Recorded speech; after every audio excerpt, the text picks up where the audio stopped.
The town I grew up in was small and quiet, surrounded by dense woods and long, winding roads that seemed to lead nowhere. It wasn't uncommon to find abandoned buildings or forgotten places tucked away in the trees. My friends and I used to explore these areas when we were bored, but as we got older, we stopped. Life got busier, and honestly, some of those places gave us the creeps. One fall evening, my girlfriend, Sarah, and I were driving around looking for something to do. It was late October, and the air was crisp. The kind of weather that makes you want to grab a hot drink and go for a walk. We'd already gone to the diner in town and didn't feel like heading home yet, so we decided to take a drive down some back roads we hadn't been on before. The sun was setting, and the sky was a mix of orange and purple as we turned onto a narrow dirt road that cut through the woods. After driving for a while, we came across a clearing with an old, weathered sign that read "Apple Orchard Open." The paint was faded, and the sign looked like it hadn't been touched in years. There was a narrow path leading into the trees, and we could just make out a small building in the distance. Sarah and I exchanged a look. It seemed odd, but we figured it might be fun to check it out. We parked the car at the edge of the clearing and walked down the path. The air felt colder here, and the trees were so dense that it was already getting dark. As we got closer, we saw that the building was a small wooden shack with a crooked roof. Next to it was a large field filled with apple trees. Most of the trees were bare, but a few still had apples hanging from their branches. An older man stepped out of the shack as we approached. He was tall and thin, with a long gray beard and a worn-out flannel shirt. He smiled at us, but there was something off about it. His teeth were yellowed, and his eyes seemed to linger on us a little too long. "Evening," he said in a raspy voice. "Here for some apples?" Sarah and I hesitated, but we didn't want to be rude. "Yeah, we saw the sign," I said. "How much are they?" The man waved his hand dismissively. "Take as many as you like. No charge." Sarah and I exchanged another look. Free apples? It seemed strange, but we figured maybe he just didn't get many visitors and wanted to be generous. We thanked him and walked into the orchard. The ground was soft and damp, and the air smelled faintly of rotting fruit. Most of the apples on the ground were bruised and mushy, but we managed to find a few good ones still on the trees. As we were picking, I noticed something odd. The orchard was completely silent. No birds, no insects, nothing. Just the sound of our footsteps and the occasional rustle of leaves. It was unsettling, but I didn't say anything to Sarah. I didn't want to freak her out. After about 15 minutes, we had a small bag of apples and decided to head back. When we got to the shack, the old man was gone. The door was open, but the inside was dark, and we couldn't see anything. We called out to thank him, but there was no response. Feeling uneasy, we decided to leave. As we walked back to the car, I thought I heard something behind us, a faint rustling, like footsteps in the leaves. I stopped and turned around, but there was nothing there. Sarah noticed me looking and asked what was wrong. I shook my head and said it was nothing, but I couldn't shake the feeling that we were being watched. When we got to the car, I put the bag of apples in the back seat and started the engine. As the headlights came on, they illuminated the path ahead, and standing at the edge of the trees was the old man. He wasn't smiling anymore. His face was blank, and his eyes seemed darker, almost hollow. He didn't move, just stood there watching us. I didn't wait to find out what he wanted. I threw the car into reverse and backed out of the clearing as fast as I could. Sarah kept looking over her shoulder, saying she thought she saw someone else in the trees, but I didn't stop to check. We drove straight home, and neither of us said much the whole way. When we got back, I brought the bag of apples inside and set it on the counter. Sarah went to the bathroom, and I decided to wash one of the apples to eat. As I rinsed it under the faucet, I noticed something strange. There was a small, dark spot on the skin, almost like a bruise. I pressed on it, and the skin gave way, revealing something black and wriggling inside. I dropped the apple in the sink and stepped back, my stomach turning. Sarah came back into the kitchen and asked what was wrong. I showed her the apple, and she looked just as horrified as I felt. We decided to throw the whole bag away, but even after it was gone, I couldn't stop thinking about the old man and the orchard. A few days later, I told my friend about what had happened. He gave me a strange look and said, "There hasn't been an orchard out there in years. It burned down a long time ago." I didn't know what to say. I still don't. To this day, I have no idea who that man was or what we walked into that night.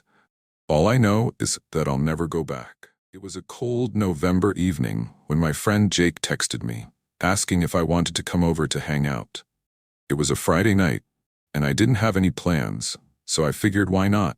Jake's parents were out of town for the weekend, and he was home alone with his younger brother, who was already asleep upstairs. I grabbed my jacket, hopped in my car, and drove over to his place.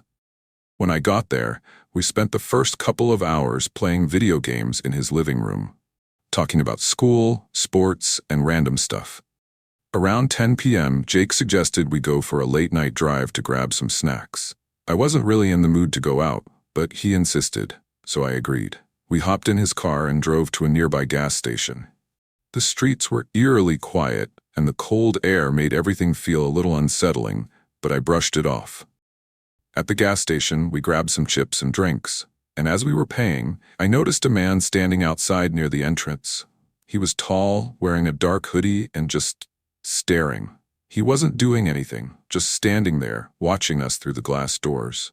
I nudged Jake and whispered, "That guy's kind of creeping me out."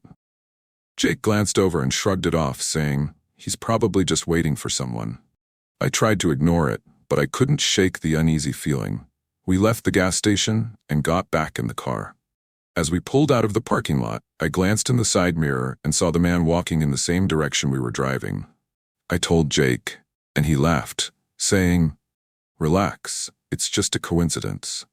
Still, I couldn't help but feel like something was off. When we got back to Jake's house, we went back to playing video games, but I couldn't focus. I kept glancing out the window, half expecting to see the man from the gas station. Jake teased me for being paranoid, but I told him I just had a bad feeling. Around midnight, Jake said he was getting tired and was going to head to bed. He told me I could crash on the couch in the basement if I wanted to stay the night. I agreed, figuring it was better than driving home so late. I headed down to the basement, set up a blanket on the couch, and scrolled through my phone for a bit before finally dozing off. I don't know how long I was asleep, but I woke up to the sound of faint tapping. At first, I thought it was just the house settling, but then I heard it again, this time louder. It was coming from one of the small basement windows. My heart started racing as I sat up and stared at the window. I couldn't see anything in the darkness outside, but the tapping continued, slow and deliberate. I grabbed my phone and texted Jake, asking if he was awake. No response. I tried to convince myself it was just a tree branch or something, but then I heard footsteps upstairs. Heavy, deliberate footsteps. My stomach dropped. Jake's brother was too small to make footsteps that loud, and Jake had said he was going to bed.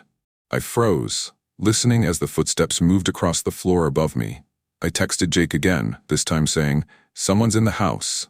A few seconds later, I heard his phone buzz upstairs. The footsteps stopped. My heart was pounding as I stared at the basement door, praying it wouldn't open. But then, the doorknob slowly turned. The door creaked open, and I saw a figure standing at the top of the stairs. It was the man from the gas station. He didn't say anything. He just stood there, staring down at me. I was paralyzed with fear, unsure of what to do. After what felt like an eternity, he started walking down the stairs, one slow step at a time. I grabbed my phone and dialed 911, whispering to the operator that someone had broken into the house. The man stopped halfway down the stairs as if he heard me. Then, without warning, he turned and bolted back up the stairs. I heard the front door slam shut, and everything went silent. I stayed on the line with the operator until the police arrived. They searched the house and the surrounding area, but didn't find anyone. Jake and his brother were both fine, though Jake was freaked out when I told him what happened. The police said the back door had been forced open, and they found muddy footprints leading from the basement window to the stairs. To this day, I have no idea what that man wanted or why he followed us from the gas station. All I know is that I'll never ignore my gut feeling again. It was late November, and the air was crisp and cold. My boyfriend Alex and I had been together for 3 years, and we decided to take a weekend trip to a remote cabin in Vermont to unwind before the holiday chaos. The cabin was nestled deep in the woods, far from any major roads or towns. It was the perfect escape. Quiet, peaceful, and surrounded by nature. We booked it through a rental site, and the host, a man named Greg, seemed friendly and accommodating. He left the key in a lockbox by the door and gave us detailed instructions on how to find the place. The cabin was small but cozy, with a wood-burning stove, rustic furniture, and large windows that looked out into the dense forest. There was no Wi-Fi or cell service, which we thought would be a nice break from the constant buzz of technology. After unpacking, we spent the first evening cooking dinner, playing board games, and enjoying the warmth of the fire. By the time we went to bed, the only sounds were the crackling of the fire and the occasional rustle of wind through the trees. The next morning, we decided to explore the area. There was a trailhead not far from the cabin that led to a small lake. The hike was beautiful, with frost-covered leaves crunching under our boots and the sun filtering through the bare branches. We didn't see another soul the entire time, which added to the sense of isolation. When we reached the lake, we sat on a fallen log, taking in the stillness of the water and the quiet of the woods. It felt like we were the only people in the world. As we were heading back to the cabin, we noticed something strange. About halfway down the trail, there were fresh footprints in the dirt, large, heavy ones that hadn't been there on our way up. They weren't ours, and they didn't look like they belonged to a hiker. They were spaced far apart, as if whoever made them had been running. Alex joked that it was probably a bear, but the prints were clearly human. We both laughed it off, but I couldn't shake the uneasy feeling that someone else was out there. When we got back to the cabin, we locked the door and tried to forget about it. We spent the rest of the day reading and relaxing by the fire.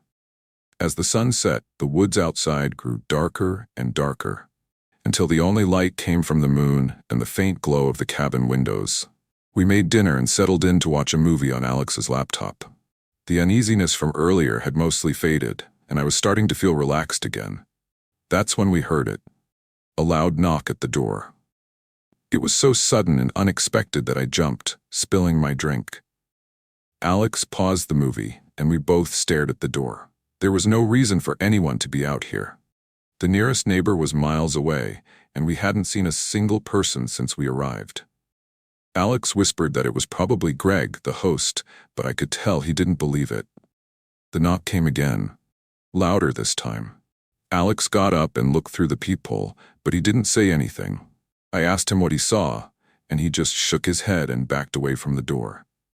I crept over and looked for myself. There was a man standing on the porch, his face obscured by the shadow of his hood. He wasn't moving, just standing there, staring at the door. Alex whispered that we should ignore it, but then the man spoke. His voice was muffled, but we could hear him say, "I need help. Please, let me in." My stomach dropped. Something about his tone didn't feel right. It wasn't panicked or desperate. It was calm, almost rehearsed. Alex shook his head and whispered, "Don't open it." We stayed frozen, listening as the man knocked again, harder this time. "Please, I'm lost," he said. "I just need to use your phone." But there was no way he could know we were inside. The lights were off, and we hadn't made any noise since the first knock. It was like he already knew we were there. Then we heard footsteps, heavy ones, circling the cabin. The man was walking around, knocking on the windows and trying the door handle. My heart was racing, and I could see Alex was just as scared. We grabbed a knife from the kitchen and huddled in the corner of the living room, trying to stay as quiet as possible. The knocking stopped, and for a moment, everything was silent. Then we heard something that made my blood run cold, the sound of a window sliding open. Alex whispered that we had locked all the windows, but I wasn't so sure. We heard the man's voice again, this time from inside the cabin. "I know you're in here," he said, his tone still calm and deliberate. "Come out, and I won't hurt you." We didn't move. We didn't breathe. The sound of his footsteps echoed through the cabin as he moved from room to room, searching for us. I was sure he would find us, but then, just as suddenly as it started, it stopped. The footsteps, the voice, everything. We waited in silence for what felt like hours, too afraid to move. Eventually, we heard the faint sound of a car engine in the distance. Alex whispered that it might be Greg, but I wasn't so sure. We stayed hidden until we were certain the man was gone. When we finally worked up the courage to check, the cabin was empty, but the front door was wide open. We grabbed our things and left immediately, driving straight to the nearest town to call the police. The officers who came to investigate didn't find anything. No footprints, no signs of forced entry, nothing. They said it was probably just a drifter, but Alex and I knew better. Whoever that man was, he wasn't just passing through. He had been watching us, waiting for the right moment to strike. We never went back to that cabin, and to this day, I can't shake the feeling that we were lucky to get out alive.